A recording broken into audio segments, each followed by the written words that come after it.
Սլովակիայի վարչապետ Ռոբերտ Ֆիցոն Երևանում հայտարարել է, որ Սլովակիան պատրաստ է համագործակցել Հայաստանի հետ միջուկային էներգետիկայի ոլորտում։ Այս մասին նա ասել է վարչապետ Նիկոլ Փաշինյանի հետ համատեղ մամուլի ասուլիսում։ Համագործակցության մյուս ոլորտը, որը մենք շատ բաց քննարկեցինք, պաշտպանական արդյունաբերությունն է։ Ես ասացի, եթե թույլ կտակ կրկնեմ իմ ասածը, եթե մենք չարտադրենք զենք մեկ ուրիշը դա կանի եւ մենք ստիպված կլինենք գնել, եթե մենք պետք է շատ գումար ծախսենք մեր պաշտպանության վրա, ապա անենք այնինչ կարող ենք մենք որպես փոքր երկրներ գտնենք ապրանքներ, որոնք մեր կարիքները կբավարարեն եւ միևնույն ժամանակ այս համագործակցությունը մեզ չի ստիպի գնել ուրիշ խոշոր գործընկերներից Հյուսիսատլանտյան դաշինքից, ասել է նա։ Ազգային ժողովի նախագահ Ալեն Սիմոնյանը կարծում է Ալիևի պահանջած արևմտյան ադրբեջանցիների վերադարձի մասին հայտարարությունները արցախցիների քայլերի հայելային պատասխանն են։ Այս մասին նա հայտարարել է մայիսի 27-ին լրագրողների հետ զրույցում։ Երբ կլինի խաղաղության պայմանագիրը, հայերը կարող են ապրել Բաքվում, մյուսները կարող են վերադառնալ այն գյուղերը, որ ժամանակին ապրում էին։ Հիմա ոնց են անում հայերը Վրաստանում, նույն կերպ ադրբեջանցիներն են ապրելու այստեղ, ասել է Սիմոնյանը։ Եվս մեկ օրինակ, որովհետև մենք ասում ենք, որ Ղարաբաղի բնակչությունը պետք է վերադառնա ապրել Ադրբեջան եւ դա ինքը վերջում նույն ձևով պատասխանում է։ Ես զարմանում, այսինքն ես նոր բան եմ ասում։ Չէ, բայց Ղարաբաղցիները Հա, լավ, ժողովուրդ, կարակ մի բան ֆիքսեք,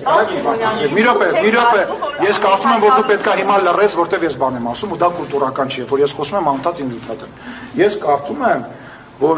մենք հիմա ոչ թե գնահատական ենք տալիս, մենք ասում ենք ինչա կատարվում։ Ես չեմ ասում չպետք է վերադառնան։ Այո, Ղարաբաղի հայերը պետք է ինչ որ օր, երբ որ անվտանգ կլինի, վերադառնան եւ ապրեն իրենց տներում։ Մեր եկեղեցիները պետք է մի օր լավ կլինի, որ վերաբացվեն։ Միանշանակ դա, բայց մենք հիմա քաղաքականությամբ ենք զբաղվում, ոչ եկեք այստեղ հիմա բիսեդկում նստենք իրար հետ բան բասենք։ Ես հասկանամ արևմտյան ադրբեջանցիները Չկա, չի եղել ու չի կարող լինել, մոռացեք այդ բանը։ Գալը Հայաստան ուզում են գան այստեղ ապրեն, որ նոր ստորագրի խաղաղությամբ Լսեք, ես դա չեմ տեսնում, որտեղ դա անվտանգային առումով այս պայդրությամբ անհնար է եւ ինչպես խաղաղության պայմանագրի մեջ քննարկված է եւ ինչպես խաղաղության պայմանագրի տրամաբանությունը եւ պետք է լինի, ամեն ինչ պետք է լինի փոխադարձ։ Գարեգին երկրորդ ծայրագույն պատրիարքը եւ ամենայն հայոց կաթողիկոսը առաջարկել են եկեղեցիների համաշխարհային խորհրդին եւ Շվեյցարիայի բողոքական եկեղեցում մայիսի 26-28-ը Շվեյցարիայի Բեռն քաղաքում կազմակերպել կրոնական ազատություն, հայկական հոգեվոր մշակութային եւ պատմական ժառանգության պահպանումը Արցախում խորագրով միջազգային համաժողովը։ Այն բացվել է ամենայն հայոց կաթողիկոսի օրհնությամբ, ով ցավով նշել է Արցախի բռնազավթումից հետո շարունակվում է Ադրբեջանի կողմից հայկական հնագույն հուշարձանների, քրիստոնեական սրբավայրերի, բնակատեղիների եւ գերեզմանոցների բարբարոսաբար ոչնչացումը։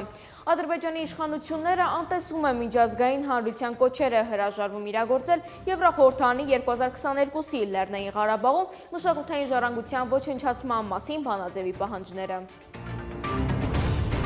44-ամյա հոլիվուդյան աստղ Քիմ Քարդաշյանը իրավաբանի դիպլոմ է ստացել։ Գործարարքին եւ ռեալիթի շոուի աստղ Քարդաշյանը 6 տարի սովորել է, լսել ավելի քան 5000 ժամ դասախոսություն եւ հանձնել պարտադիր քննություններ։ Իրավական հարցերի հանդեպ Քիմի գիրքը երկար պատմություն ունի։ Նրա հայրը այժմ հանգուցյալ Ռոբերտ Քարդաշյանը հարգված փաստաբան էր։ Նա համբավ ձեռք բերեց հայտնի ֆուտբոլիստ Օջեյ Սիմփսոնին պաշտպանելու շնորհիվ։ Հոր անցած ուղով ոգեշնչված Քիմը որոշեց շարունակել այն այս կերպ։